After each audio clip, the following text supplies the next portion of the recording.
1950 Nazi Germany और साम्राज्यवादी Japan के पराजय के 5 वर्ष। इतिहास के सबसे विनाशक संघर्ष के ऐसे निशान थे कि दुनिया उसे पहचानने में असमर्थ थी, जो केवल 1 दशक पहले मौजूद थी। साम्राज्य ध्वस्त हो रहे थे, विचारधाराएं और राष्ट्रवाद विस्तारित हो रहे थे, और नई विश्व व्यवस्था में पुरानी और नई दोनों शक्तियां भू राजनीतिक मानचित्र पर अपनी जगह स्थापित करने के लिए संघर्ष कर रही थीं। और यह सब कुछ परमाणु हथियारों के मशरूम बादल की धमकी के तहत हो रहा था। संयुक्त राष्ट्र ने रेफरी की तरह काम करते हुए एक और वैश्विक आपदा को रोकने की दिशा में हताशा से प्रयास किया। 1942 में स्थापित, जब दुनिया भर में बम अभी भी गिर रहे थे।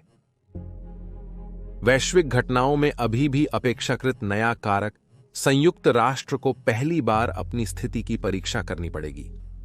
जब कोरियाई प्रायद्वीप पर जापानी अधिकार के कई वर्षों से मुक्त कोरियाई लोगों का भविष्य स्वयं को तथाकथित शीत युद्ध की संघर्ष के लिए एक प्रतिनिधि के रूप में कार्य करते हुए पाया, संयुक्त राज्य, अमेरिका और सोवियत संघ और उनके संबंधित सहयोगी देशों के बीच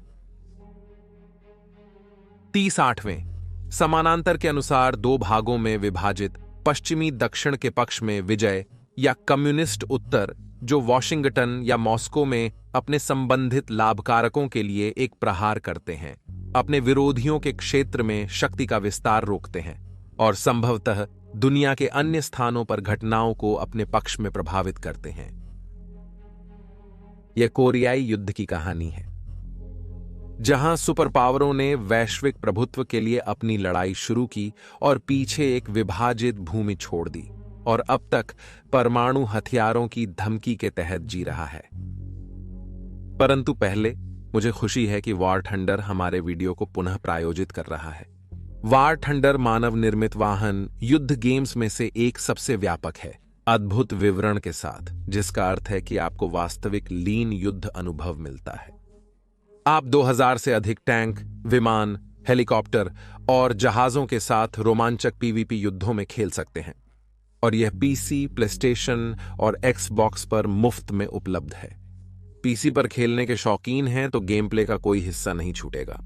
खेल के माउस एम मोड के चलते आप अपने मूल माउस और कीबोर्ड से किसी भी विमान को उड़ा सकते हैं, अतिरिक्त हार्डवेयर की जरूरत नहीं। इसके अलावा आप अपने गेम प्ले में आपके द्वारा चाहे जितनी तीव्रता चुन सकते हैं, एक तीव्र क्रिया से भरपूर मैच से लेकर एक अधिक वास्तविक और धीमे गति के अनुभव तक। वॉर थंडर सभी स्तरों और खेल शैलियों के लिए पीवीपी युद्ध प्रदान करता है, जिससे आपको चुनने का विकल्प मिलता है। विवरण प्रभावशाली है, उच्च गुणवत्ता वाले ग्राफिक्स से लेकर अत्यधिक विस्तृत वाहनों तक। आप केवल सामान्य हिट पॉइंट्स पर काम नहीं करते, वाहन वास्तव में उनके घटकों और कर्मी को क्षति दिखाते हैं, जिसे आप डैमेज एक्सरे पर देख सकते हैं ताकि ठीक से देख सकें कि क्या हो रहा है। वॉर थंडर को मुफ्त में खेलने के लिए विवरण के हमारे लिंक या पिन किए गए टिप्पणी का उपयोग करें। वह एक्सबॉक्स, पीसी और प्लेस्टेशन पर है, ताकि आप बेहतरीन ग्राफिक्स और विस्तृत विवरण का अनुभव कर सकें। वॉर थंडर पसंद है तो पीसी पर पंजीकरण करने से आपको प्रीमियम वाहन, खाता, बूस्टर सहित मुफ्त पैक मिलेगा।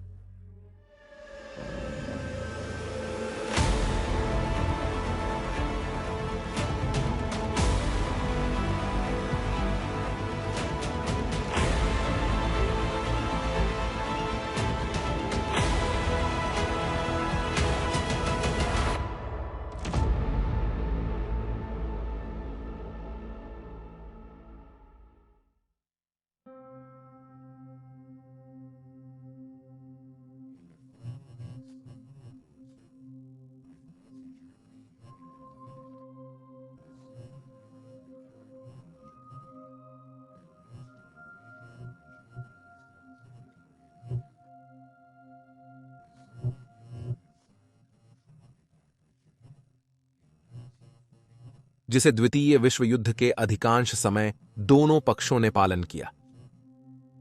लेकिन तेहरान और याल्टा सम्मेलनों में सोवियत प्रधानमंत्री जोसेफ स्टालिन ने सहमति विघटित करने का सहमत हो गए और एक बार हिटलर के साथ सौदा करने के बाद टोक्यो के खिलाफ युद्ध में शामिल होने का। स्टालिन ने मार्शल अलेक्जेंडर वासिलेवस्की की कमान में एक सेना इकट्ठा की, जिसने 8 अगस्त 1945 को जापानी साम्राज्य पर युद्ध की घोषणा करने के बाद जापानी धारण किए गए चीन, कोरिया और कुरिल द्वीपों में घुस गई। 1 मिलियन से अधिक पुरुषों की संख्या होने के बावजूद जापानी बलों को लगभग हरा दिया गया था और एक तुलनात्मक रूप से छोटी संलग्नता के अंत तक सोवियतों ने केवल लगभग 8,000 सैनिकों की हानि उठाई थी, जबकि जापान ने 80,000 की।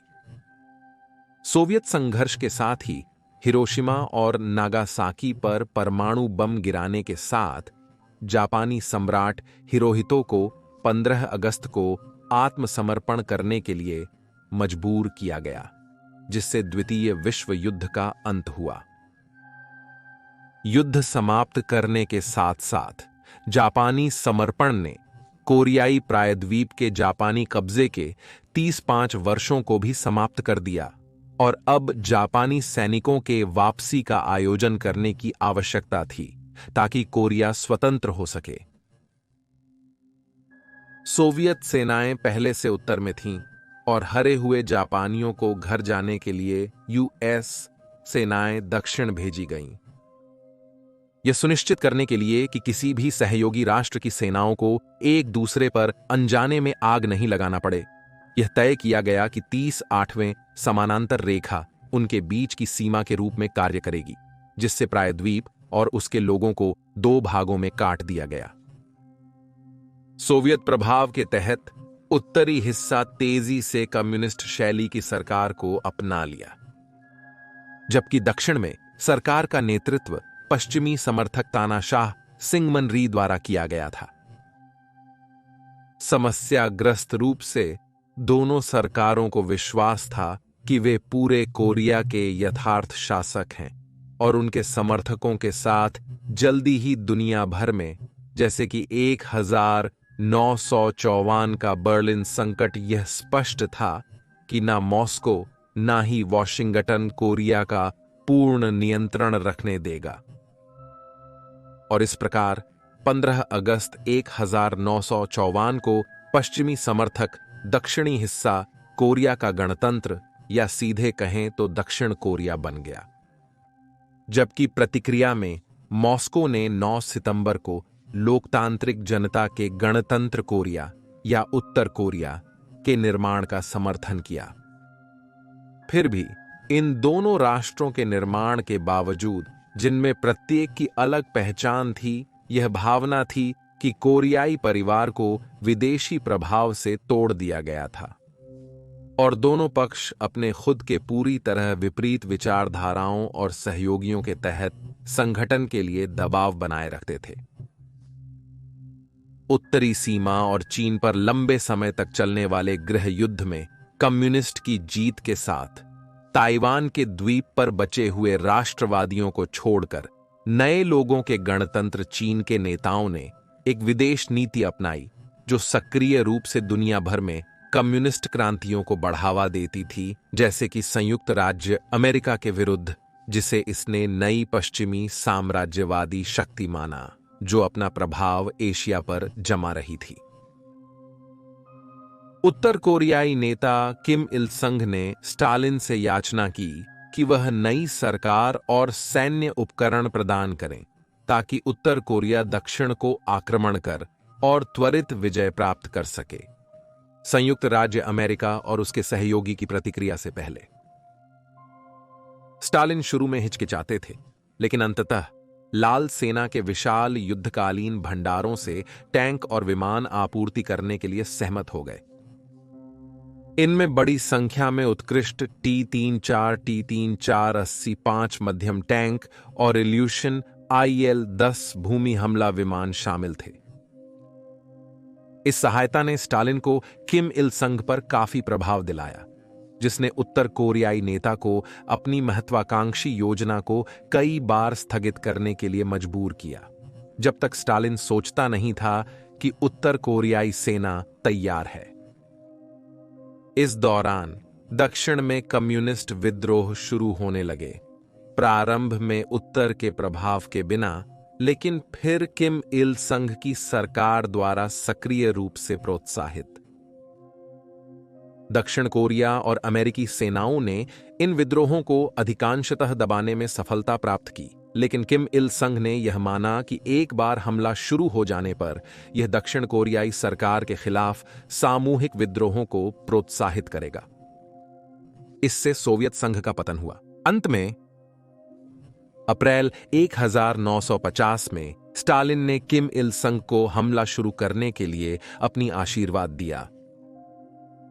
महत्वपूर्ण रूप से यह केवल तभी दिया गया था जब कम्युनिस्ट चीनी नेता माओ जेडोंग ने वादा किया कि यदि हमला उम्मीद के अनुसार नहीं चलता है तो वह अपनी सेना भेजेगा।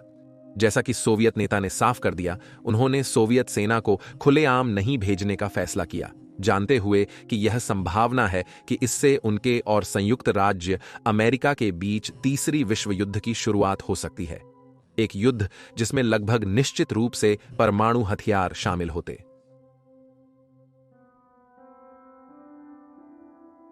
यदि घटनाएं थोड़ी सी अलग होतीं, तो यह दक्षिण कोरिया द्वारा उत्तर कोरिया के आक्रमण के साथ शुरू हो सकता था। इस बात को अक्सर भूल जाता है कि युद्ध को उत्तर कोरिया और उनके चीनी और सोवियत समर्थकों ने भड़काया था। दक्षिण कोरिया में री ने अपने उत्तरी साथी की तरह यह साफ कर दिया कि वह कोरिया को बलपूर्वक एकीकृत करने के लिए तैयार था। किम इल संग की स्टालिन के साथ विनती को अनुकरण करते हुए उन्होंने 1949 में यूएस राष्ट्रपति हैरी ट्रूमन से सैन्य सहायता के लिए संपर्क किया, वादा करते हुए कि सही अमेरिकी उपकरण के साथ उनकी सेना केपीए को 2 सप्ताह के भीतर हरा सकती है।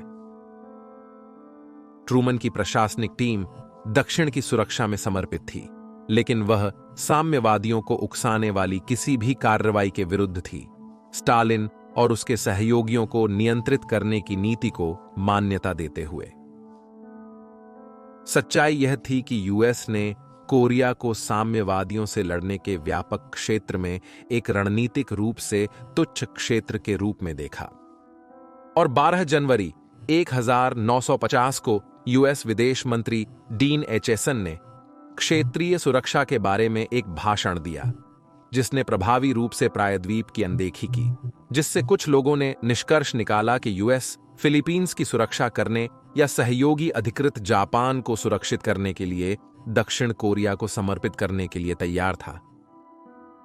इस समय यूएस का समर्थन इसलिए मुख्य रूप से एक रक्षात्मक मुद्रा बनाए रखने तक सीमित था, जिससे जून 1950 में दक्षिण कोरिया की सेना के पास 8,808 पेशेवर सैनिक थे, लेकिन कोई महत्वपूर्ण तोपखाना टैंक या एंटी टैंक हथियार नहीं थे। दक्षिण कोरिया की वायुसेना में सिर्फ 1,000 से अधिक पुरुष थे और 22 विमान में से कोई भी लड़ाकू नहीं थे, जबकि नेवी मौजूद ही नहीं थी। दक्षिण कोरिया के जल स्थल की सुरक्षा इसके बजाय एक छोटी सी तट रक्षा द्वारा की जाती थी।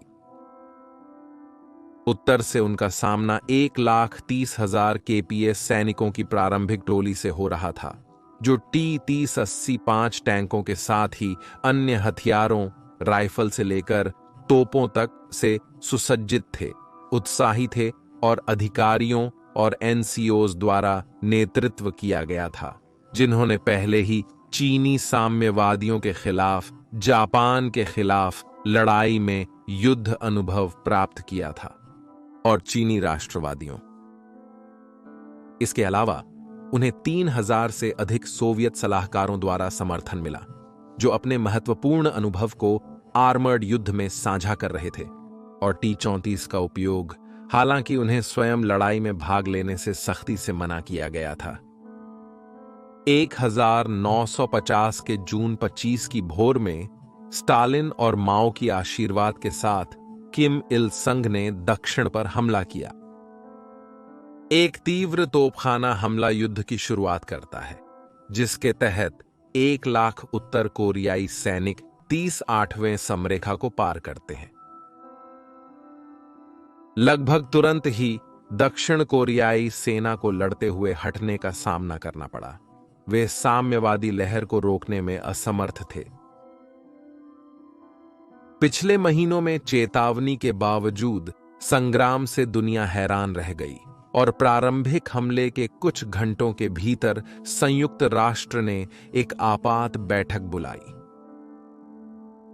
बैठक में अपनी अनुपस्थिति से उभरता सोवियत संघ था, जो यूएन का बहिष्कार कर रहे थे क्योंकि उन्होंने ताइवान में चीनी राष्ट्रवादियों को चीन की सीट का कब्जा करने की अनुमति दी। हालांकि अब मुख्य भूमि चीन माओ के साम्यवादियों के अधीन था। एचएसएन के भाषण के विपरीत संकेत देने के बावजूद U.S राष्ट्रपति ट्रूमन दृढ़ थे। दक्षिण कोरिया का पतन नहीं होना चाहिए। उन्होंने चेतावनी दी कि ऐसा करना 1930 के दशक के दौरान हिटलर के विस्तार की शांति के समान था, और यदि वैश्विक स्तर पर कहीं और से कम्युनिस्टों को हमला करने से रोकना है तो यह दिखाया जाना चाहिए कि मुक्त दुनिया प्रतिकार करेगी। 48 घंटे के भीतर संयुक्त राष्ट्र संघ ने संकल्प 83 को पारित करने के लिए मतदान किया, जिसमें सदस्य राष्ट्रों से उत्तर कोरियाइयों को बाहर निकालने के लिए सैन्य बल प्रदान करने का आह्वान किया गया। लेकिन वास्तविकता में यह अमेरिका के लिए अधिकार था कि वह मुख्य रूप से संघर्ष में शामिल हो, बिना सोवियत ग्राहक को सीधे खतरे में डाले। ऑस्ट्रेलिया, ब्रिटेन, कनाडा और अन्य अनेक देशों ने भी अपनी सशस्त्र बलों को सक्रिय करना शुरू कर दिया।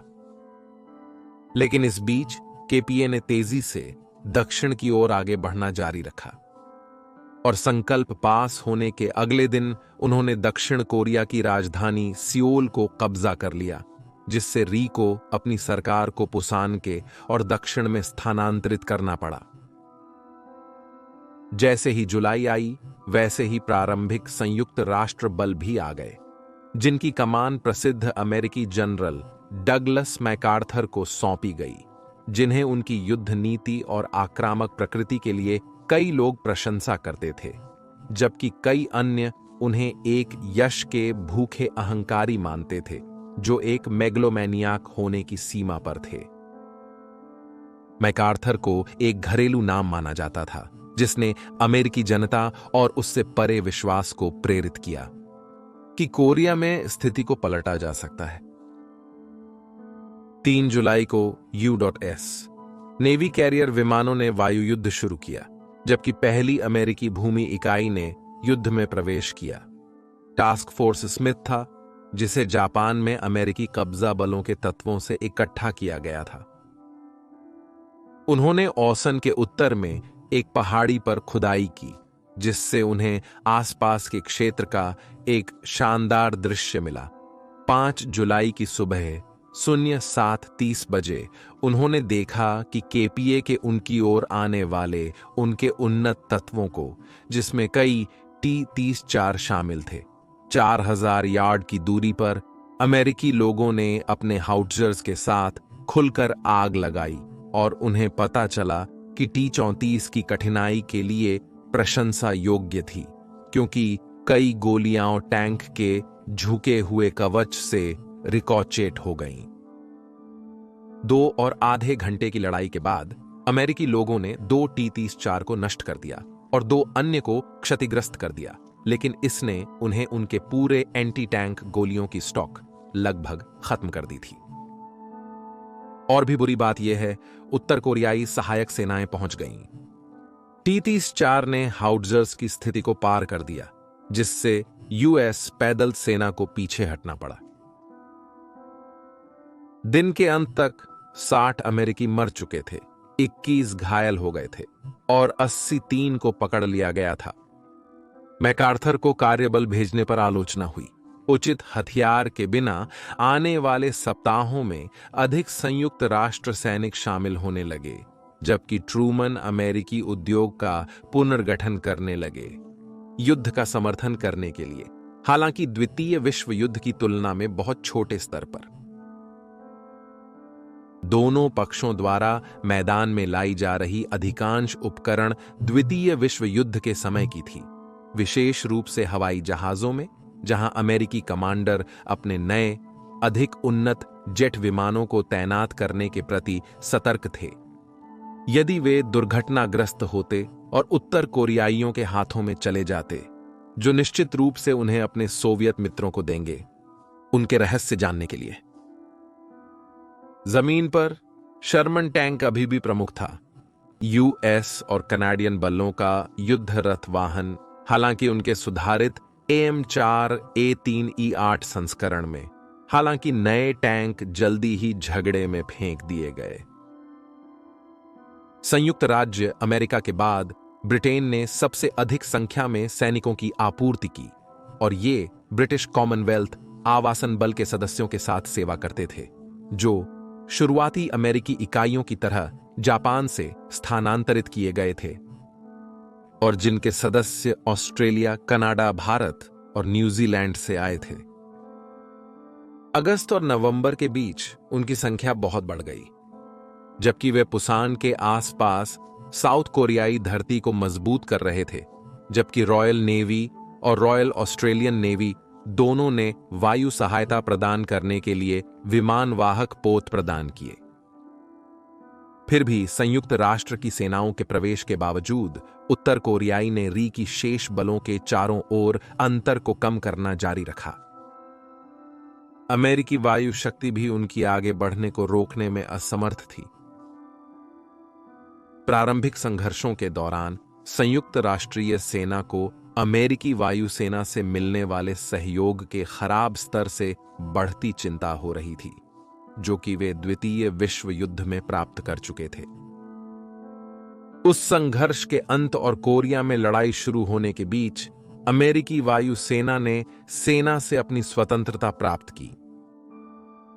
अब सेना ने पाया कि वे केपीए के खिलाफ वायु अभियान की कई ब्रीफिंग्स से बाहर हो गई हैं और उन्हें सहज निकट वायु सहायता की कमी से खिन्नता हो रही थी, और यह केवल भूमि पर अधिकारियों की राय नहीं थी।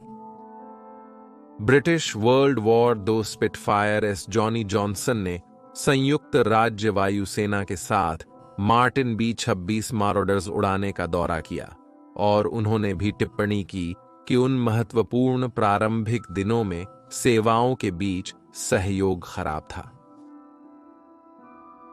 खराब खुफिया ने संयुक्त राज्य वायुसेना की प्रभावशीलता को और अधिक बाधित किया। उदाहरण के लिए, केपीए को आपूर्ति की प्रवाह को बाधित करने के प्रयास में मुख्य सड़कों और राजमार्गों के खिलाफ सैकड़ों मिशन उड़ाए गए थे, लेकिन केपीए वैकल्पिक मार्गों का चयन करने में निपुण थे, जिसे संयुक्त राज्य वायुसेना के नेताओं ने मान्यता नहीं दी। हालांकि एक चीज जिसे यूनाइटेड स्टेट्स एयरफोर्स और यूनाइटेड स्टेट्स नेवी के पायलट्स ने बहुत जल्दी हासिल कर लिया, वह था वायु सर्वाधिकता, क्योंकि अत्यधिक अनुभवी अमेरिकी लड़ाकू पायलटों ने उत्तर कोरियाई याकोवलेव यक-9 पिस्टन इंजन लड़ाकू विमानों को कुछ ही सप्ताहों में आकाश से साफ कर दिया। सितंबर के मध्य तक कोरियन पीपुल्स आर्मी ने सिंगमान री और संयुक्त राष्ट्र सेनाओं को पुसान के आसपास केवल कुछ 5000 वर्ग मील के क्षेत्र में घेर लिया था। हालांकि उत्तर कोरिया की सफलता दुखदाई रही थी। केवल 25 जून से अगस्त की शुरुआत तक उत्तर कोरियाइयों ने लगभग 50,000 घावियों का सामना किया, जो उनकी प्रारंभिक आक्रमण बल की अधिकारी थी। और भी बुरी बात यह है कि अक्सर तीव्र युद्ध ने उनकी वायु और कवचित इकाइयों को कमजोर कर दिया था, ताकि वह वांछित T-34 भी ऐसी सजा को जारी रखने में सक्षम नहीं थे।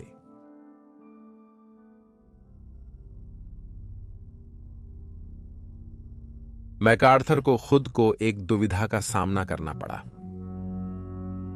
तार्किक रूप से पुसान के चारों ओर परिधि को मजबूत करने के लिए सैनिकों को बहाना जारी रखना सही लग रहा था, जिससे कि कमजोर उत्तर कोरियाइयों के लिए उसे कब्जा करना असंभव हो जाए, जबकि उसी समय वायु शक्ति जारी रख सकती थी। केपीए की आपूर्ति रेखाओं को काट देने से उत्तर कोरियाइयों को वापसी शुरू करनी पड़ी। समस्या यह थी कि इस तकनीक में समय लगेगा और बहुत सारी जिंदगियां और उपकरण की कीमत चुकानी पड़ेगी। इसलिए उन्होंने उत्तर कोरियाई समरेशा रेखा के पीछे एक जल थल संयुक्त संचालन पर जुआ लगाने का फैसला किया, उन्हें उनके पिछवाड़े से हमला करते हुए पुसान से हमले के साथ।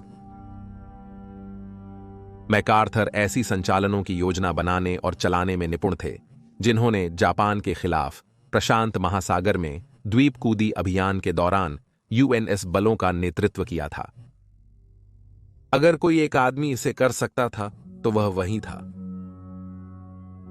ऑपरेशन क्रोमाइट के नाम से मशहूर मैकार्थर ने करीब 70,000 अमेरिकी, ब्रिटिश, कनाडियन और दक्षिण कोरियाई सैनिकों की एक बल तैयार की जो इंचियों में उतरेगा, जो पुसान परिधि से करीब 150 मील दूर था। ऐसा बड़ा संचय चीनियों के ध्यान से बाहर नहीं गया, जिन्होंने किम इल संग को मैकार्थर की इरादे की चेतावनी दी। लेकिन उत्तर कोरियाई नेता के पास करने के लिए बहुत कम था, सिवाय पुसान में विजय की कोशिश करने के, जब तक उतराई नहीं हो जाती। इंचियन उतराई के लिए बिल्कुल भी आदर्श नहीं था। एक संकीर्ण चैनल के अंत में 10 मील लंबा पड़ा हुआ आक्रमण बल को पार करना होगा, जहां डर था कि उत्तर कोरियाई उन्हें बोतल नेक कर सकते हैं, उन्हें खदानों और तोप खाने से नष्ट कर सकते हैं। चट्टानी भूमि भी रक्षकों का पक्ष दबाव देती थी, लेकिन मैकार्थर दृढ़ थे कि यहीं पर आक्रमण होगा। संचालन शुरू होने से पहले के दिनों में संयुक्त राष्ट्र के युद्धपोत और विमान इंचियोन के आसपास के बचाव स्थलों को नष्ट किया गया और नेपाम का उपयोग वनों को साफ करने के लिए किया गया, जिसे केपीए बलों ने आच्छादन के लिए उपयोग कर सकते थे। 15 सितंबर को उत्तराई शुरू हुई। अमेरिकी और ब्रिटिश युद्धपोतों के खिलाफ अप्रभावी हवाई हमलों सहित कठोर प्रतिरोध करने के बावजूद 19 सितंबर तक मैकार्थर की आक्रमण बल ठोस तरीके से स्थापित और बाहर जा रही थी।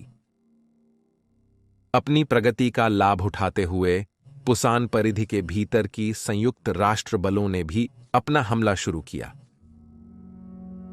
थके हुए, भूखे, गोलियों की कमी और हतोत्साह उत्तर कोरियाई जल्द ही पीछे हट रहे थे, जितनी तेजी से वे दक्षिण की ओर बढ़े थे। इंचोन उत्तरण शुरू होने के 10 दिन बाद सियोल मुक्त हो गया, जैसे कि उत्तर कोरिया की वापसी एक रौत बन गई, जिसके बाद संयुक्त राष्ट्र के सैनिक 38वें समरेखा तक पहुंच गए और इस प्रकार उत्तर कोरिया का आक्रमण शुरू हुआ। लगभग कोई टैंक या विमान ना बचने के कारण किम इल संग को खुद को कोरिया के एकीकरण की संभावना मिली, उनके कम्युनिस्ट उत्तर के नष्ट होने से। अक्टूबर के अंत तक संयुक्त राष्ट्र यालू नदी तक पहुंचने के कगार पर थे और चीन के सीमा के साथ खुद। उनके पास केवल एक कार्ड बचा था और वह था अपने उत्तरी पड़ोसियों की ओर मुड़ना मदद के लिए।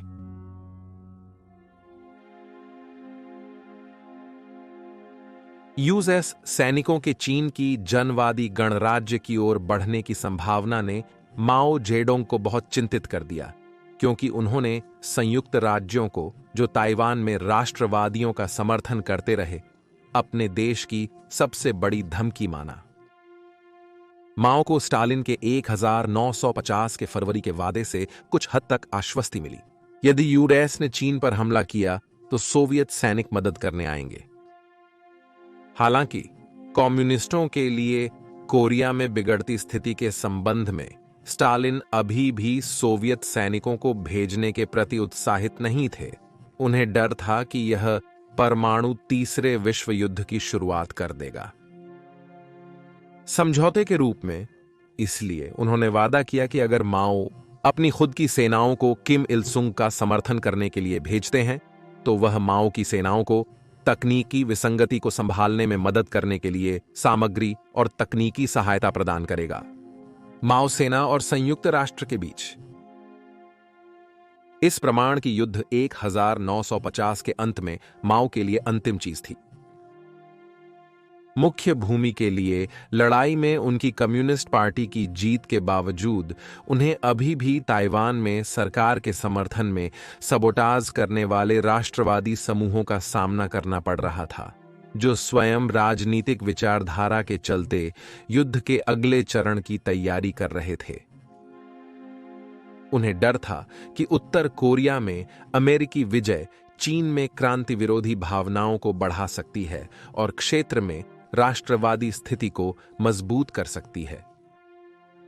उनकी अर्थव्यवस्था भी टुकड़े टुकड़े हो गई थी, लेकिन वह और उनकी सरकार ने अमेरिका के खतरे को कितनी गंभीरता से लिया, इससे माओ को लगा कि उनके पास कोई विकल्प नहीं है। लेकिन उनके पास स्टालिन की शर्तों से सहमत होने के अलावा कोई विकल्प नहीं था। कोरिया में चीनी सेनाओं की कमान संभालने का कार्य जनरल पेंग दुहुआई को दिया गया, जो एक अत्यधिक अनुभवी अधिकारी थे। लेकिन उसकी सेना चीनी लोगों की स्वयंसेवी सेना या पीवीए बावजूद नंबर में मजबूत होने के संयुक्त राष्ट्र की आर्मर इकाइयों के सामने सामना करने के लिए जरूरी कई भारी हथियारों की कमी थी। फिर भी 25 अक्टूबर को चीनियों के परिचय ने युद्ध में दूसरी बार एक प्रमुख भाग्य परिवर्तन देखा।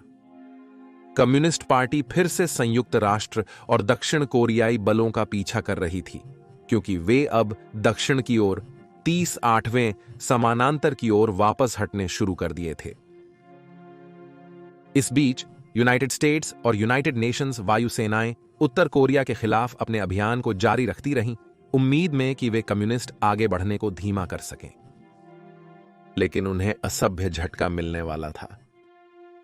1950 के नवंबर 1 को उत्तर अमेरिकी F-51D मस्तांग्स प्रसिद्ध दीर्घ दूरी विश्व युद्ध द्वितीय योद्धा खुद को एक उन्नत नई जेट योद्धा के साथ, जिसके पंख स्वेप्ट थे, पर चढ़ा हुआ पाया।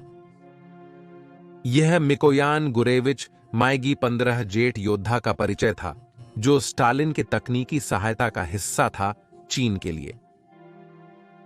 उस समय यूएस और यूनाइटेड नेशंस वायुसेना दोनों युद्धकालीन पिस्टन इंजन योद्धाओं जैसे कि मस्तांग और सीधे पंख वाले पहली पीढ़ी के जेट योद्धाओं जैसे कि लॉकहीड F-78 शूटिंग स्टार का मिश्रण उड़ा रहे थे, और ग्रमन F-9 एफ पैंथर।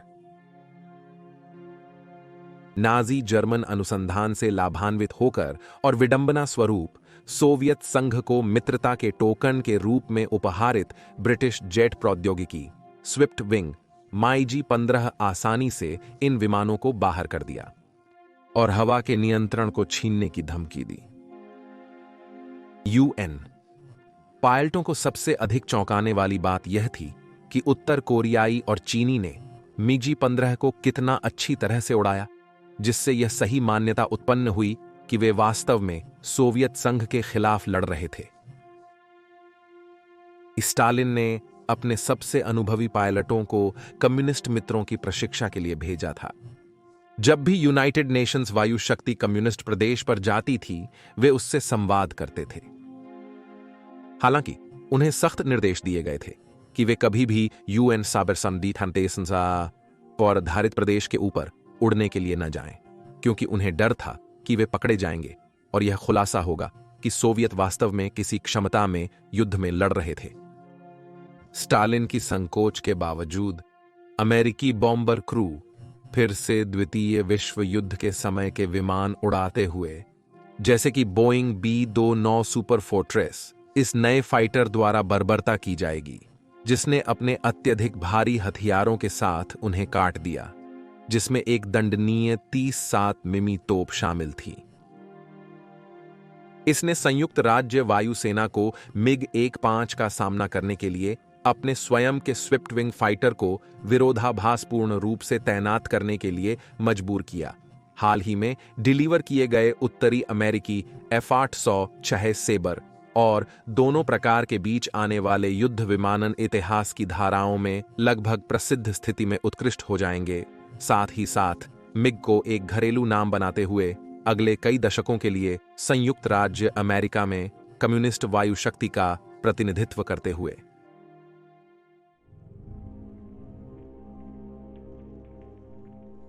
मैकार्थर को चीनी हस्तक्षेप और यूएन के निर्णय से चिढ़ गए थे, इसलिए उन्होंने नई हमलावरी योजना तैयार की, जिसका लक्ष्य पीवीए को पराजित करना था 1950 के आखिरी 2 महीनों में। हालांकि पीवीए के कमांडर जनरल पेंग देहुआई ने इस कदम की पूर्वानुमान लगा ली थी और उन्होंने पहले ही एक प्रतिक्रियात्मक हमला तैयार कर लिया था। 6 नवंबर 1950 को पीवीए ने चोसिन जलाशय, एक मानव निर्मित झील के उत्तर की ओर वापसी की, जिसका नाम वास्तव में क्षेत्र के जापानी सेना के मानचित्रों से लिया गया था, उम्मीद करते हुए कि वे यूएस मरीन्स को फंसा सकें। मैकार्थर ने यूएसएमसी के 10वें कोर को जलाशय के पश्चिम में हमला करने का आदेश दिया। वे क्षेत्र में कम्युनिस्ट आपूर्ति रेखाओं को काटने के लिए अज्ञात थे कि पीवीए ने अमेरिकियों को घात में ले आने के लिए नौसेना की सफल घुसपैठ की थी। 2-4 नवंबर को मैकार्थर की योजना को क्रियान्वित किया गया, जिसे जाना जाता है क्रिसमस तक घर वापसी हमला। अगले दिन दोनों पक्ष चोंगचो नदी के किनारे पर कठोरता से टकराए जब पीपल्स वॉलंटियर आर्मी की 13वीं सेना ने यूनाइटेड स्टेट्स 8वीं सेना के खिलाफ पूरी तरह से आश्चर्यचकित कर दिया। 2 दिन बाद 27 नवंबर को नौसेना ने अब जमे हुए जलाशय के पास यूनाइटेड स्टेट्स मरीन्स पर हमला किया और क्षेत्र सामान्यतः भारी उत्तर कोरियाई सर्दियों के दौरान बर्फ से ढका हुआ था। यूनाइटेड स्टेट्स मरीन्स, साथ ही यूनाइटेड स्टेट्स और दक्षिण कोरियाई सेनाओं के तत्वों के साथ और ब्रिटिश रॉयल मरीन्स, 40 एक स्वतंत्र कमांडो, कुल मिलाकर 30,000 पुरुषों की संख्या थी, लेकिन उन्हें जल्द ही 1,20,000 कम्युनिस्ट सैनिकों ने घेर लिया। 17 दिनों तक नौसेना ने संयुक्त राष्ट्र सैनिकों को नष्ट करने की कोशिश की, जिन्हें मुख्य रूप से सप्लाई की हवाई ड्रॉप की वजह से जिंदा रखा गया। लेकिन संयुक्त राष्ट्र की सेनाओं ने कभी हार नहीं मानी और अंततः घेरे से बाहर निकलकर हांगनाम के पोर्ट की ओर वापसी की। वहां लड़ रही संयुक्त राष्ट्र की सेनाओं ने जल्दी ही चुने हुए कुछ लोगों का नाम अपना लिया और युद्ध अब संयुक्त राज्य मरीन कॉर्प्स के इतिहास में दुश्मन के सामने सेवा की सच्ची दृढ़ता का प्रदर्शन के रूप में सख्ती से जड़ चुका है। फिर भी संयुक्त राष्ट्र बलों की ओर से ऐसी दृढ़ता के उदाहरणों के बावजूद दक्षिण की ओर बहने वाले चीनियों की शुद्ध मात्रा ने कोरियाई प्रायद्वीप के सामरिक नक्शे पर एक सुनामी की तरह कार्य किया। उनका आकार वैसा ही था। चीनी सेनाओं ने मानव तरंग हमलों में अक्सर भाग लिया, जिसमें कई संयुक्त राष्ट्र टैंक क्रू को अपने टैरेट्स को घुमाना पड़ा ताकि वे अपने हुल्स पर चीख रहे चीनी भीड़ को ब्रश ऑफ कर सकें, जो अक्सर एक ही हाथ ग्रेनेड से अधिक हथियार से सज्जित होते थे। उनका आकार ऐसा ही था, पीवीए के लिए एंटी आर्मर हथियारों की कमी के साथ। चौसन में लड़ाई और चोंगचो नदी के किनारे ने मैकार्थर को क्रमशः 18,000 और 11,000 सैनिकों की कीमत चुकानी पड़ी। मैकार्थर का हमला स्पष्ट रूप से अब संभव नहीं था और संयुक्त राष्ट्र एक बार फिर से पीछे हट रहा था। 38वें समतल तक पीछे हटाया जा रहा था। मैकार्थर को वॉशिंगटन के अधिकारियों को तार भेजने के लिए मजबूर किया गया, उन्हें बताते हुए कि हमें एक नई युद्ध का सामना करना पड़ रहा है। लाभों के मामले में 1921 की शुरुआत में 6 महीने पुराने कोरियाई युद्ध में गतिरोध था, लेकिन पीवीए ने जिस गति से यूनाइटेड स्टेट्स और यूनाइटेड नेशंस को वापस मोड़ दिया था, उसने चीनी आत्मविश्वास को पूर्ण विजय प्राप्त करने की उम्मीद को बढ़ा दिया था। इस प्रकार उत्तर कोरिया को सुरक्षित करने के बाद शांति की याचिका करने के बजाय चीनी ने बजाय मैकार्थर की सेना का पीछा किया 38वें के पार और 4 जनवरी को सियोल फिर से कम्युनिस्टों के हाथ में चला गया। जैसा कि अगले दिन इंचियन भी हुआ, उनकी सेनाओं के सामर्थ्य का अंत होने से 1 सप्ताह बाद 5 जनवरी को कठोर यूएन प्रतिरोध और श्रेष्ठ वायु शक्ति द्वारा धीरे धीरे घिसने के कारण। फिर 25 जनवरी को अमेरिकी 8 सेना ने चीनी पश्चिमी फ्लैंक पर प्रतिहमला की और पूर्व की ओर धकेलना शुरू कर दिया। युद्ध भूमि के परे युद्ध विराम को समझौता करने की कोशिशें विफल रहीं और 1 फरवरी को यूएन ने 499 संकल्प पास किया, जिसमें लोगों के गणराज्य चीन को चल रहे युद्ध में आक्रामक के रूप में खुलकर ब्रांड किया गया। इसी समय मैकार्थर दक्षिण कोरिया को बचाने के लिए अंतिम प्रयास के रूप में परमाणु बम के उपयोग के बारे में ट्रूमन से बात कर रहे थे। ट्रूमन एकमात्र राष्ट्रपति थे जिन्होंने युद्ध में परमाणु हथियारों का उपयोग की अनुमति दी। मैकार्थर सोचते थे कि वे इस विचार को स्वीकार करेंगे। हालांकि ऐसा साबित नहीं हुआ। ट्रूमन ने कोरिया में संभव परमाणु विकल्पों की जांच की थी, लेकिन उनके युद्ध में अधिकांश मुख्य सहयोगी, खासकर ब्रिटेन, इस विचार के खिलाफ जोरदार विरोध कर रहे थे, जिसके परिणाम स्वरूप उन्होंने उन्हें अलमारी में रख दिया। संयुक्त राष्ट्र गुआम में स्थित हथियारबंद बंबरों को नष्ट करने के लिए परमाणु बम का उपयोग कर सकता था। मैकार्थर ने 38वें समानांतर के आसपास अगम्य बाधा बनाने के लिए रेडियोधर्मी अपशिष्ट का उपयोग करने के विचार की भी जांच की थी। 1906-604 में लेखक बॉब कॉन्सिडाइन को इस विचार की व्याख्या करते हुए उन्होंने कहा, यह मेरी योजना थी कि जब हमारी एम्फिबियस बल दक्षिण की ओर बढ़ते हैं तो हमारे पीछे हम जापान की समुद्र से पीले समुद्र तक एक बेल्ट की रेडियोधर्मी कोबाल्ट फैला दें। इसे गाड़ियों, ट्रकों और हवाई जहाजों से फैलाया जा सकता था। यह महंगा सामग्री नहीं है। इसकी जीवन काल 60 से 120 वर्ष होती है। कम से कम 60 वर्षों तक उत्तर से कोरिया का भू आक्रमण नहीं हो सकता था। दुश्मन उस विकिरण युक्त कॉलर के आर पार नहीं चल सकता था जिसे मैंने कोरिया के गले में लगाने का प्रस्ताव दिया था। जब युद्ध की प्रवृत्तियां बदल रही थीं, 10 फरवरी को इंचियन को यूडैन बलों ने पुनः कब्जा किया, लेकिन 11 को चीनियों ने पश्चिम की ओर हमला शुरू किया, जिसने यूएन सेनाओं को वांजो शहर की ओर वापस ले गया, जिसके परिणाम स्वरूप चिपयोंगनी की लड़ाई शुरू हुई, जो 13 फरवरी को शुरू हुई। एक बार फिर U.N सेनाओं, इस बार U.S 23वीं पैदाल सेना और एक फ्रेंच दल के संयुक्त रूप में चीनी बलों की अधिक संख्या द्वारा ओवररन कर दिया गया, जो उनके नष्ट करने के लिए उत्साहित थे।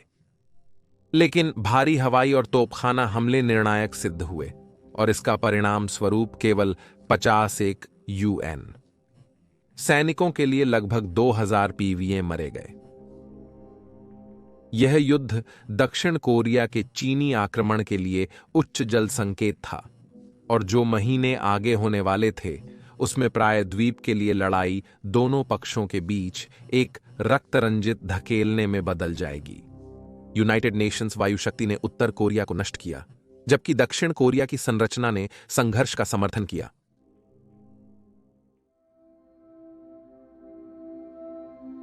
जबकि साम्यवादी बलों को रोक दिया गया था और 17 मार्च को सियोल को फिर से मुक्त कर दिया गया था, दक्षिण कोरिया के पतन का जोखिम अप्रैल 1921 तक काफी कम हो गया था। लेकिन ट्रूमन और मैकार्थर दोनों युद्ध कैसे जारी रखना है, इस पर एक दूसरे के साथ बढ़ते हुए विवाद में थे। मैकार्थर साम्यवादियों के खिलाफ बहुत अधिक आक्रामक रुख लेना चाहते थे, लेकिन ट्रूमन मैकार्थर को छोड़ने के लिए अनिच्छुक थे। निराश होकर प्रसिद्ध जनरल ने ट्रूमन की प्रशासनिक तंत्र और अपने स्वयं के अधिकारियों की खुलकर आलोचना शुरू कर दी, जो अमेरिकी प्रथा के विपरीत थी, जिसमें सैन्य और राजनीति को संभवतः अलग रखने की कोशिश की जाती है। उन्होंने उत्तर कोरिया में बमबारी की सीमा की विशेष आलोचना की। चीन के अंदर निश्चित लक्ष्य होने के बावजूद उन्हें वायु अभियान को विस्तारित करना चाहिए था। इसलिए ट्रूमन को लगा कि उनके पास मैकार्थर को कमांड से हटाने के सिवाय और कोई विकल्प नहीं था। 11 अप्रैल 1921 को यह निर्णय घर में आलोचना से मिला, एक अधिकांशतः सम्मानित जनता द्वारा, लेकिन इस कदम की जांच ने पुष्टि की कि राष्ट्रपति के पास ऐसी शक्तियां थीं। और समय के साथ जैसे जैसे मैकार्थर के आचरण के बारे में जानकारी आई, सार्वजनिक राय और अधिक विभाजित हो गई। उनकी जगह लेफ्टिनेंट जनरल मैथ्यू रिडग्वे ने ली, जो हाल ही में अपने हमले से ताजगी ले रहे थे, पीवीए के खिलाफ, जिसने 8वीं सेना के 38वें के अचरज में पुनः हमला किया था। कुछ ही सप्ताहों में नए संयुक्त राष्ट्र कमांडर की पहली परीक्षा आई, जब बहुतायत में संयुक्त राष्ट्र बलों ने खुद को सोल पर एक और चीनी अग्रसर के रास्ते में खड़ा होना पाया, जो कप्योंग और इमेजिन नदी की लड़ाइयों में उनके वसंत आक्रमण का हिस्सा था। 2 British Commonwealth battalion, princess Patricia की कनेडियन हल्की पैदल सेना रेजिमेंट की 2री बटालियन और रॉयल ऑस्ट्रेलियन रेजिमेंट की 3री बटालियन ने कप्योंग में एक पूरी चीनी डिवीजन को सफलतापूर्वक खारिज किया, जबकि ब्रिटिश 19वें ब्रिगेड के 4000 पुरुषों ने इमजिन नदी पर पीवीए 67वें सेना के लगभग 30,000 सैनिकों को देरी करने में सफलता पाई, हालांकि प्रगति में भारी हानि उठाई। जब वसंत धीरे धीरे गर्मी में बदलने लगा, युद्ध की वह तरल प्रकृति जो अब तक उसे परिभाषित करती थी, वह काफी कम हो गई। दोनों पक्षों को खुद को क्रूर गतिरोध से बाहर निकालने में असमर्थ पाया, छोटे छोटे अपेक्षाकृत छोटे संघर्षों के दौरान छोड़कर, जिन्हें वे अन्यत्र लाभान्वित करने में असमर्थ थे। इस स्थिति को देखते हुए दोनों पक्षों ने सहमति व्यक्त की कि वे जुलाई 1921 में शांति वार्ता शुरू करेंगे, लेकिन युद्ध विराम के विचारों को अस्वीकार कर दिया गया। यूएस और U.N बलों ने उत्तर कोरिया केसोंग में वार्ता के लिए दूतों के मिलने पर एक शरद आक्रमण की तैयारी की, जिससे वे आशा कर रहे थे कि U.N वार्ता दल को भारी करेगा। 31 अगस्त को शुरू होने वाले हमले का नेतृत्व 8वें सेना ने किया, जो अब जनरल जेम्स वैन फ्लीट की कमान में थी। पश्चिम में एक वैन कोर और मध्य पूर्वी क्षेत्र में 10वें कोर के साथ, दोनों में 5 U.N डिवीजन उत्तर की ओर हमला कर रहे थे। उम्मीद कर रहे थे कि वे पर्याप्त उत्तर कोरियाई क्षेत्र ले लें, ताकि कम्युनिस्टों को मजबूर करें कि वे री की सरकार के लिए लाभकारी एक शांतिपूर्ण समाधान खोजना शुरू करें। एक्वेन कोर क्षेत्र में दक्षिण कोरियाई एक्वान डिवीजन और ब्रिटिश कॉमनवेल्थ डिवीजन ने इमजिन घाटी के परे उल्लेखनीय प्रगति की, जबकि अन्य U-DAS और दक्षिण कोरियाई डिवीजन चोरवन के पार आगे बढ़े, लेकिन फिर वहां से चले गए, भारी लड़ाई में लगे हुए। पिछले वर्ष की उलटफेर की पुनरावृत्ति नहीं चाहते हुए किम इल संग ने आदेश दिए थे कि उनकी शेष सेनाएं हर हाल में अपनी जगह कायम रखेंगी और जो कोई भी पीछे हटेगा वह देशद्रोह के लिए फांसी पर चढ़ाया जाएगा। 10वीं कोर वहीं खुद को बेहतर सुसज्जित और अधिक अनुभवी चीनी इकाइयों से लड़ते हुए पाया, और पहाड़ी इलाके में यूएस योद्धाओं ने अपने निर्धारित अखाड़ों पर ऐसे नाम दिए जो किंवदंती में उत्कृष्ट होंगे: ब्लडी रिज, द पंच बोल और बिल्कुल हार्टब्रेक रिज। एक बिंदु पर कई मील तक कम्युनिस्ट लाइनों को हटाने के बावजूद, उत्तर कोरिया की राजधानी प्योंगयांग को खतरे में डालने के बावजूद, हमला वास्तविक तौर पर कोई ट्रैक्शन प्राप्त करने में विफल रहा जिसे शांति मेज पर अनुवादित किया जा सकता था, जो अक्टूबर से पनमुनजोम्बे गांव में सुरक्षा कारणों से स्थानांतरित कर दिया गया था।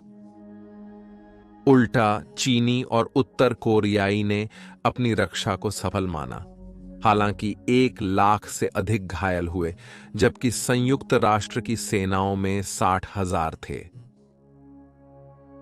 जैसे ही सर्दियां बड़े ऑपरेशनों को समाप्त करने लाई, वार्ता युद्ध बंदियों के मुद्दे की ओर मोड़ गई। दुर्भाग्यवश इन वार्ताओं ने समझौता करने वालों के बीच बहुत सारी दुष्टता पैदा की। दोनों पक्षों के बड़ी संख्या में सैनिक क्रिया में लापता हो गए थे, जिन्हें माना जाता है कि पकड़ लिया गया था। लेकिन जैसे ही उन्होंने हिरासत में जिन लोगों के नाम बदले, यह तेजी से स्पष्ट हो गया कि असंगतियां बहुत बड़ी थीं। उदाहरण के लिए, दक्षिण कोरिया कुछ 88,000 लापता सैनिकों की खोज करने की कोशिश कर रहा था, लेकिन उत्तर कोरियाइयों ने केवल 7,142 नाम उत्पन्न किए, जिससे उत्तर कोरियाई पीओडब्ल्यू शिविरों में हत्या और भूखमरी के आरोप लगे। दक्षिण कोरियाइयों और संयुक्त राष्ट्र की ओर से खराब बुककीपिंग। उन्होंने यह भी दावा किया कि उनके हिरासत में चीनी और उत्तर कोरियाई पीओडब्ल्यू कितने हैं, जो बाद में सुधार दिए गए। लेकिन इसने उत्तर कोरिया में संदेह पैदा किया कि उनकी सेनाएं कैद में होते हुए मारी जा रही थीं। जैसे जैसे बंदी आदान प्रदान के लिए वार्ता अटकी, उत्तर कोरियाई, जिन्हें अब हर सैनिक की हाथों में हाथ लगाने की जरूरत थी, उन्होंने एजेंटों को पकड़ने के लिए भेजा और फिर वे बंदी शिविरों में घुस जाते, जहां वे कैदियों का संगठन करके मुसीबत खड़ी करते। विचार यह था कि उनके पकड़ने वालों को वास्तव में उन्हें वापस देने की इच्छा हो। यह योजना लगभग बहुत अच्छी तरह से काम कर गई, क्योंकि बहुत जल्द दिसंबर 1921 की शुरुआत में कई शिविरों में पूरी बगावत शुरू हो गई, जिसमें कैदियों और उनके संयुक्त राष्ट्र सुरक्षा कर्मियों के बीच घोर युद्ध हुए। ये बगावतें 1952 के बीच तक जारी रहेंगी और इन्हें टैंक और गैस का उपयोग करके निपटाया जाएगा, ज्यादातर हथियारहीन कैदियों के खिलाफ, जिसने साम्यवादियों को प्रचार के लिए एक बड़ी सफलता दी।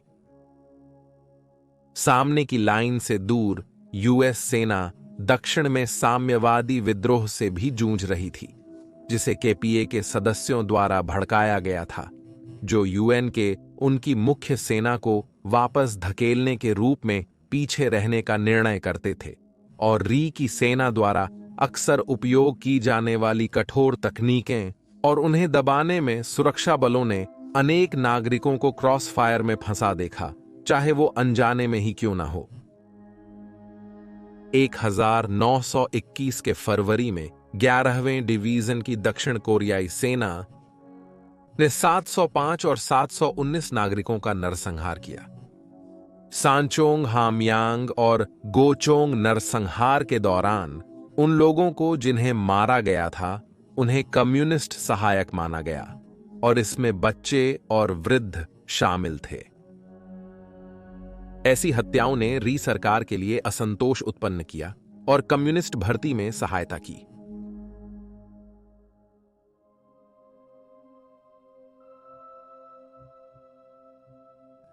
एक 1952 कोरियाई प्रायद्वीप के भविष्य के लिए महत्वपूर्ण वर्ष था। अमेरिका में यह चुनाव वर्ष था और कोरिया में युद्ध वर्तमान डेमोक्रेटिक पार्टी और रिपब्लिकन्स के बीच गर्मजोशी विमर्शों का प्रमुख विषय था। रिपब्लिकन्स, जो अंततः द्वितीय विश्व युद्ध के नायक ड्वाइट डी को आगे बढ़ाएंगे, आइजनहॉवर को उनके उम्मीदवार के रूप में ट्रूमन और उनके डेमोक्रेट्स पर हमला किया, युद्ध के खराब प्रबंधन के लिए और उन्हें दोष देने के लिए कि उन्होंने कांग्रेस कम्युनिस्ट जासूसों को संयुक्त राज्य अमेरिका में घुसने दिया, जिसने पश्चिमी स्थिति को खतरे में डाल दिया था, जिसके सबूत अक्सर सर्वाधिक अस्पष्ट थे। दक्षिण कोरिया में राष्ट्रपति री का सामना भी उनके खिलाफ स्थित राजनीतिक दलों की आलोचना से हुआ। 1950 में उन्होंने विधानमंडल की कुछ अधिक 1/4 सीटें जीती, पर उन्हें पता था कि उनका समर्थन व्यापक है लोगों के बीच। इसलिए उन्होंने संविधान में संशोधन करने के लिए कदम उठाया ताकि लोग यह तय कर सकें कि राष्ट्रपति कौन होना चाहिए, और उन्होंने गर्मियों के लिए चुनाव की योजना बनाई, यह मानते हुए कि यह उन्हें सरकार पर अधिक नियंत्रण दिलाएगा। जबकि दोनों देशों में राजनीतिक प्रचार प्रारंभ हुआ और पनमुंजोम्बे में वार्ता जारी रही, युद्ध भूमि पर यह सामान्य व्यापार था। हवा में तलवारें स्पष्ट रूप से दिन जीत रही थीं। सुधारित संस्करणों के साथ बेहतर युद्ध नीतियों का अर्थ था कि एक एक की लड़ाई में तलवारें अक्सर मिगीज को परास्त कर देती थीं। इसमें भी मदद मिली कि स्टालिन मिगे 15 की तुलना में वास्तव में कितने भेज रहे थे उस पर कसने लगे थे, जबकि अमेरिका ने तलवारों की अधिक संख्या भेजी थी और उन्होंने सोवियत पायलटों को युद्ध में जाने से रोक दिया। जैसे जैसे वायुमंडल का नियंत्रण कम्युनिस्टों से छीना गया, 1952 में बमबारी अभियान का विस्तार होगा।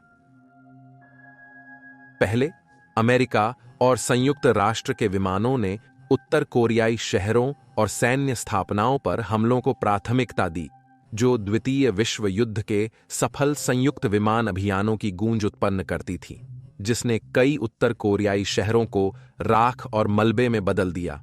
ड्रेसडन या हिरोशिमा की यादें उत्पन्न करती हैं।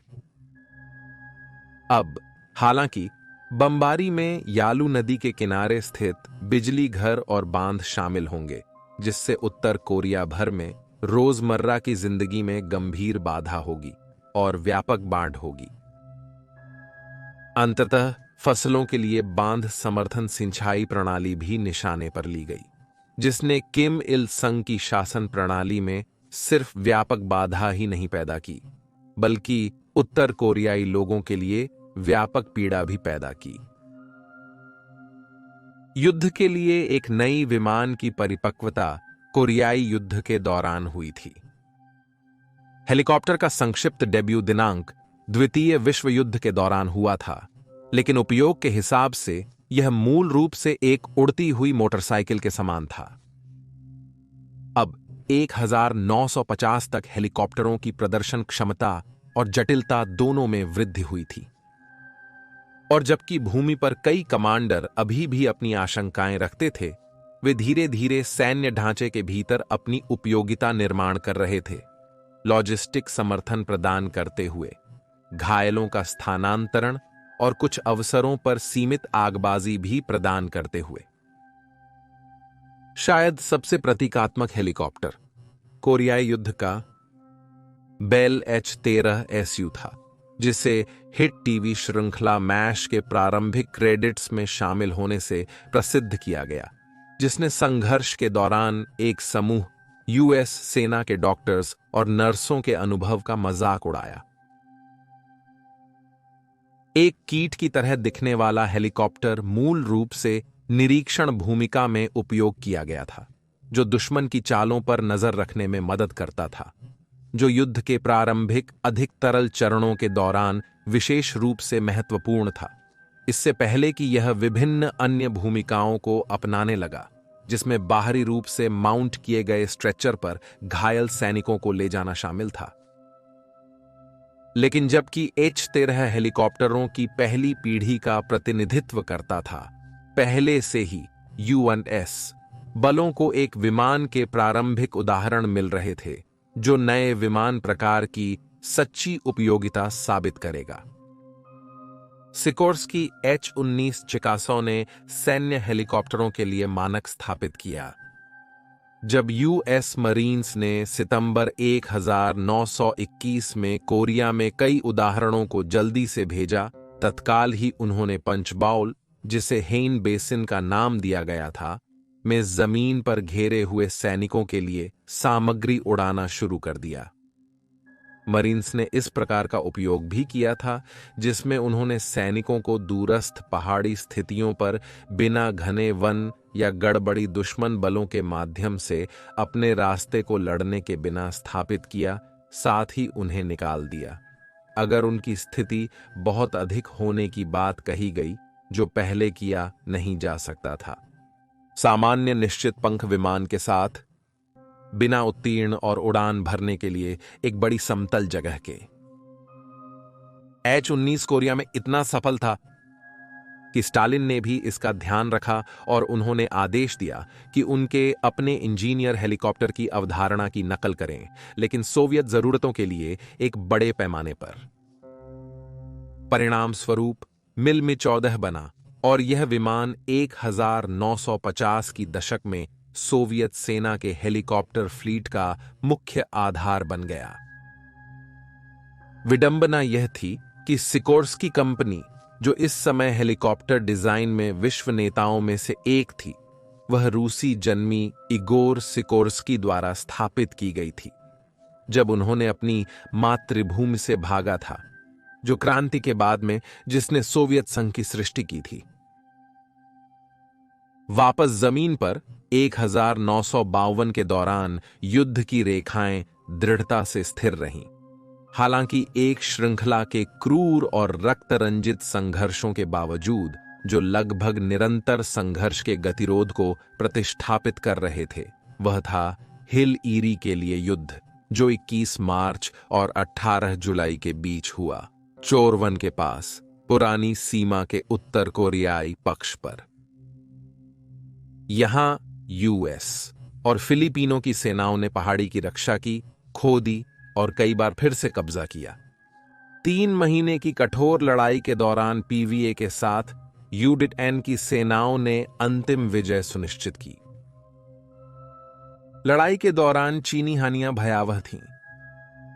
U.N की खुफिया ने अनुमान लगाया कि उन्होंने करीब 1631 मृतकों का सामना किया, जबकि केवल 33 U.N सैनिकों के मुकाबले, जैसा कि यूनाइटेड नेशंस वायु और तोपखाना सहायता ने भारी क्षति पहुंचाई। 1952 के मध्य तक चेयरमैन माओ भी अपने लोगों की जीवन की ऐसी हानि को नजरअंदाज नहीं कर सकते थे जो यूएस और यूएन के खिलाफ लड़ रहे थे, और जनरल पेंग दुहुई ने इस प्रकार 1952 के दौरान सामने से बीजिंग तक की एक श्रृंखला की यात्राएं की, ताकि वह उन्हें अपनी सेना की चल रही समस्याओं पर ब्रीफ कर सके। उनमें से मुख्य आपूर्ति मुद्दा था। उनकी सेनाओं को सफल अभियान चलाने के लिए उपकरण प्राप्त नहीं हो रहे थे, जिनमें से अधिकांश को यूएन के फाइटर बॉम्बर्स द्वारा रोक लिया जा रहा था। अधिकांश पीवीए सैनिक, जिनके पास केवल एक ग्रेनेड या पिस्टल था, खुद को यूएन के टैंकों पर फेंक रहे थे। अगर वे भाग्यशाली थे तो वे शायद एक गिरे हुए साथी से एक राइफल उठा सकते थे, या फिर अपने दुश्मन से कैप्चर की गई एक, लेकिन फिर भी गोलियां कमी में आ रही थीं। इसमें खाद्य राशन की बढ़ती समस्या भी जोड़ दी गई थी। बहुत सारे चीनी और उत्तर कोरियाई सैनिक भूख और निर्जलीकरण से गिर रहे थे, और कुछ तो मर भी रहे थे। उन्हें जो चाहिए था उसे प्रदान करने की संरचना तीव्र बमबारी से लगभग नष्ट कर दी गई थी। फिर भी इसके बावजूद चीनी लोग आगे बढ़ते गए। 1952 के दौरान संयुक्त राष्ट्र के साथ बार बार होने वाले वार्ता के दौरान आने वाले प्रस्तावों से सहमत नहीं होने का। इसी बीच 1952 में 5 अगस्त को सिंगमन री ने चुनाव में धूमधाम से जीत हासिल की। उन्होंने 70.6% वोट प्राप्त किए। यह विवाद के बिना नहीं था। री ने दक्षिण कोरियाई कानून बनाने वालों को पहली बार चुनाव की अनुमति देने के लिए धमकी दी थी। अब सरकार पर अधिक मजबूती से पकड़ के साथ वह युद्ध प्रयास पर अधिक ध्यान केंद्रित कर सके। लेकिन उनके आंतरिक वृत्त में चिंताएं बढ़ रही थीं कि अमेरिका नेतृत्वाधीन बल उत्तर की स्पष्ट पराजय की बजाय किम इल संघ के साथ संधि को पसंद करने लगे थे। इसके विपरीत खुद को देखते हुए री ने ऐसे भयों को निपटाने की कोशिश की, वादा करके कि अमेरिकी लोग कभी भी अपने सैनिकों को, जैसा कि उन्होंने कहा, टाई के लिए मरने नहीं देंगे। इसी बीच अमेरिका में 4 नवंबर 1952 को कैपिटल हिल पर 20 वर्षों की लोकतांत्रिक शासन व्यवस्था का अंत हुआ, ड्वाइट डी की जीत के साथ। आइजनहोवर की लोकतांत्रिक प्रतिद्वंद्वी पर जीत, एडलाई स्टीवेंसन द्वितीय। ट्रूमन की नीतियों की तुलना में आइजनहोवर ने कोरिया में युद्ध समाप्त करने के लिए कहीं अधिक कठोर रुख अपनाना चाहते थे, जो उनके कम्युनिज्म को रोकने के इरादे का हिस्सा था, जिसे वह कहते थे कि ट्रूमन ने करने में विफल रहे थे। महत्वपूर्ण रूप से कोरिया जाकर स्वयं देखने और साल भर में स्थान रखने वाले गतिरोध को पहली बार देखने के बाद आइजनहॉवर ने परमाणु हथियारों का उपयोग करने के विचार को अधिक स्वीकार्य साबित किया, यदि चीनी संधि को सहमत नहीं करते थे। 1953 के आगमन के साथ कोरिया की स्थिति भयानक नई ऊंचाई तक पहुंचने की आशंका थी।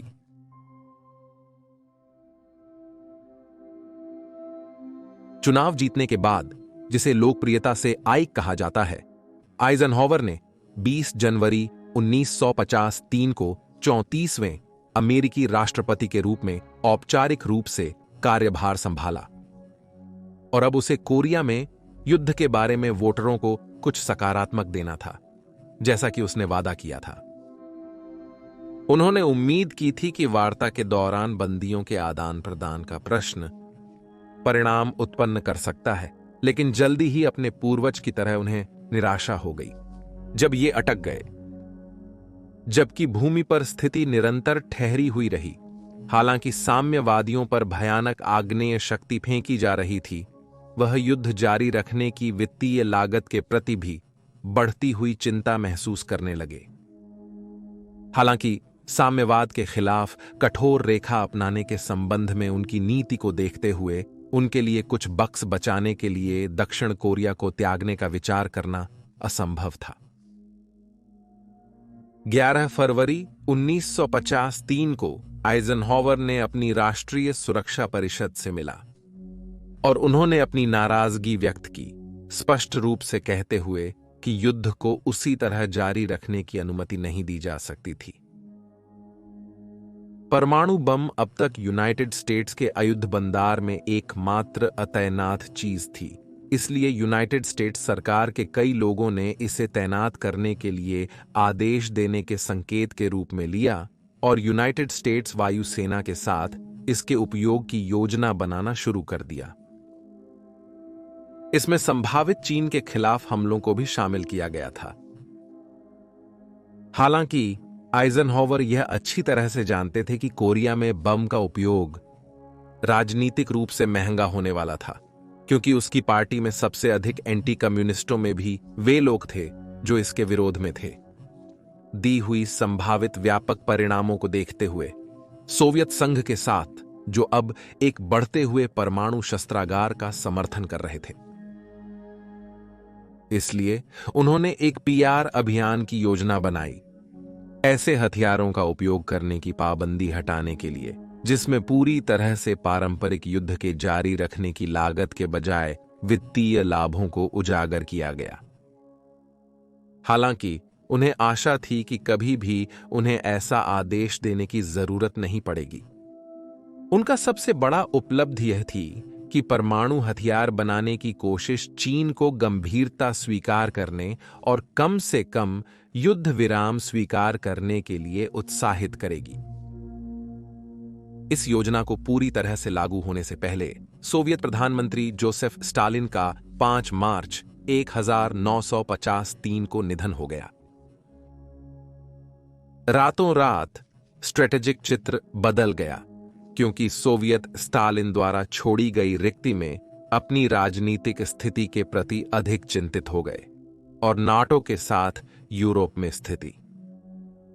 चीन के लिए समर्थन जारी रहा, लेकिन इस बिंदु पर बीजिंग और मॉस्को के बीच संबंध खट्टे होने लगे थे।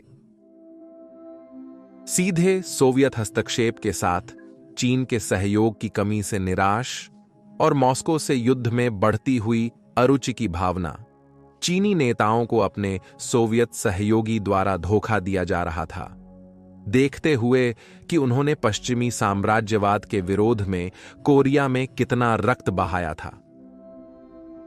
इसमें यह भी जोड़ा गया था कि चीन और उत्तर कोरिया को जो समर्थन मिल रहा था वह मुफ्त नहीं था और दोनों पक्षों से उम्मीद की जाती थी कि वे युद्ध के बाद इसका भुगतान करेंगे। बीजिंग की नजरों में समाजवादी शक्ति का धारणा बिल्कुल भी नहीं था।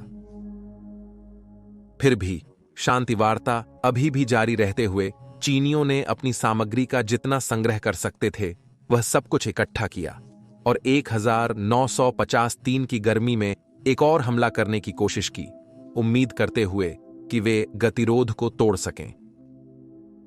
10 जून को 30,000 चीनी सैनिकों ने दक्षिण कोरियाई और एक अमेरिकी डिवीजन पर 13 किलोमीटर या 8 मील के सामने हमला किया और इसके बाद 13 जुलाई को 80,000 चीनी सैनिकों ने कामसंग क्षेत्र पर हमला किया, जिसका अधिकांश हमला 4 दक्षिण कोरियाई डिवीजनों पर गिरा।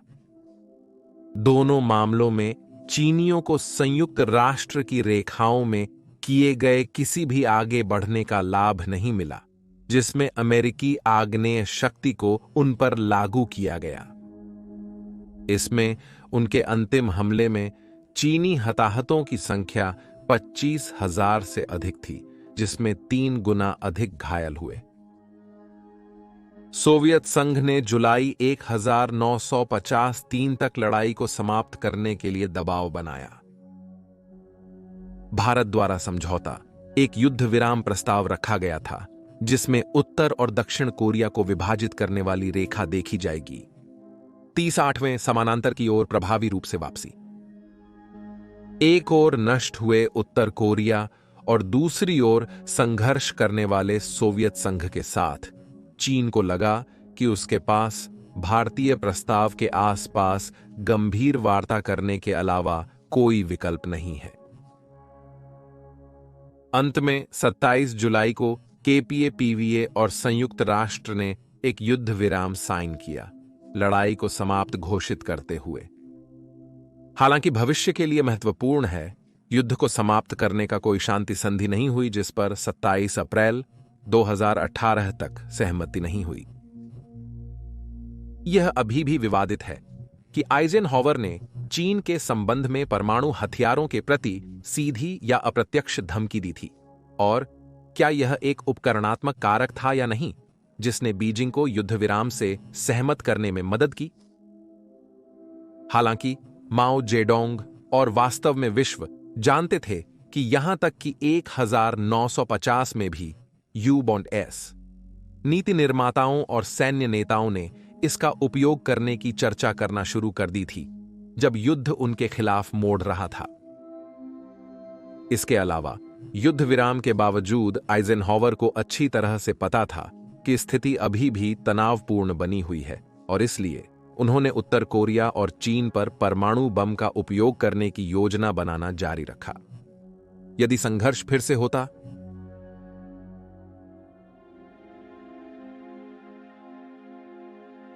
हालांकि तकनीकी रूप से किसी ने भी युद्ध नहीं हारा, यह भी सत्य है कि इससे कुछ भी प्राप्त नहीं हुआ। पश्चिम के लिए एक विजय के रूप में साम्यवादी आक्रामकों के प्रतिरोध के बावजूद यह लगता था कि हर कोई युद्ध से कुछ ना कुछ खोकर निकला। आइजेनहावर ने भी, जिन्हें कोरियाई प्रायद्वीप पर साम्यवादी संगठन को स्वीकार करने पर मजबूर किया गया था, अपने अभियान के वादे के बावजूद विश्व में साम्यवाद को वापस धकेलने का। सोल में री ने अमेरिका द्वारा धोखा दिया महसूस किया, जिसने उनकी हस्तक्षेप के बिना संधि का समझौता किया और उन्हें और उनके लोगों को एक विभाजित कोरियाई प्रायद्वीप पर जीवन जीने के लिए छोड़ दिया, जहां अब दोनों पक्ष एक दूसरे के रक्त में भिग गए थे। ऐसी परिस्थितियों में घृणा और संदेह फलने फूले और इसके साथ सुलह के अवसर कम हो गए। 1950 में उनकी सशस्त्र बलों की स्थिति के विपरीत युद्ध के बाद और महत्वपूर्ण अमेरिकी सहायता के साथ दक्षिण कोरियाई सशस्त्र बल एशिया की प्रमुख सैन्य शक्तियों में से एक बन गए और वे निरस्त्रीकरण क्षेत्र की सुरक्षा में सहायता करेंगे। उत्तर और दक्षिण के बीच युद्ध विराम में 21वीं सदी के अंत तक अमेरिकी सेना की मजबूत दल द्वारा। सीमा के उस पार बातें बहुत अलग थीं। उत्तर कोरिया को अमेरिका और संयुक्त राष्ट्र की बमबारी से पूर्णतः नष्ट कर दिया गया था। उसकी अधिकांश संरचना नष्ट कर दी गई थी। उसकी सशस्त्र बल टुकड़े टुकड़े हो गए थे और 1.5 मिलियन से अधिक लोग मर चुके थे। उत्तर कोरिया को चीन पर निर्भर होना पड़ा ताकि वह पुनर्निर्माण में मदद कर सके, क्योंकि यह क्षेत्र में एक प्रकार की सन्यासी राज्य बन गई जो अपने पड़ोसियों से अधिकांशतः कट गई थी। हालांकि संबंधों को तोड़ने का यह एक पक्ष किम इल सुंग और उनके उत्तराधिकारियों के लिए सकारात्मक था, क्योंकि बिना किसी बाहरी लोगों या बाहरी प्रभाव के जो विपरीत दावा कर रहे थे, उन्होंने अपने लाखों लोगों को दशकों के बाद धोखा देने में सक्षम हो गए कि वास्तव में उत्तर कोरिया ने संयुक्त राज्य अमेरिका को नष्ट करने की धमकी देकर युद्ध जीत लिया था। आज भी कई उत्तर कोरियाई यह मानते हैं कि संयुक्त राज्य अमेरिका और उसके सहयोगी केवल इसलिए मौजूद हैं क्योंकि किम इल सुंग ने उन्हें अनुमति दी थी।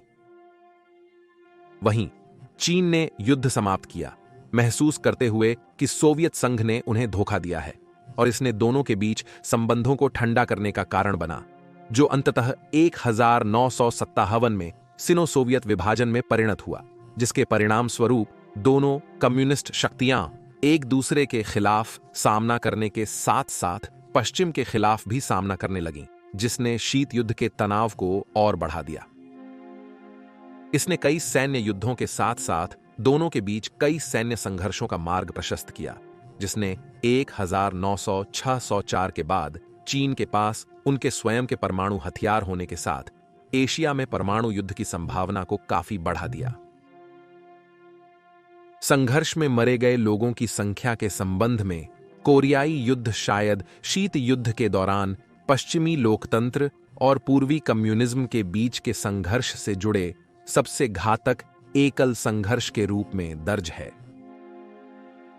जबकि चीनी और उत्तर कोरियाई पक्षों से मिलने वाले ठीक आंकड़े अक्सर अधूरे होते हैं या जानबूझकर बनाए जाते हैं, यह युद्ध 3 मिलियन से अधिक लोगों की मौत का कारण बताया जाता है, जिनमें से अधिकांश नागरिक थे। दोनों पक्षों पर युद्ध अपराधों और अत्याचारों का आरोप लगाया गया, कुछ प्रचार के रूप में और कुछ नहीं। संघर्ष ने यह दिखाया कि शीत युद्ध केवल ब्रिंकमनशिप का खेल नहीं रहेगा और लड़ाई होगी।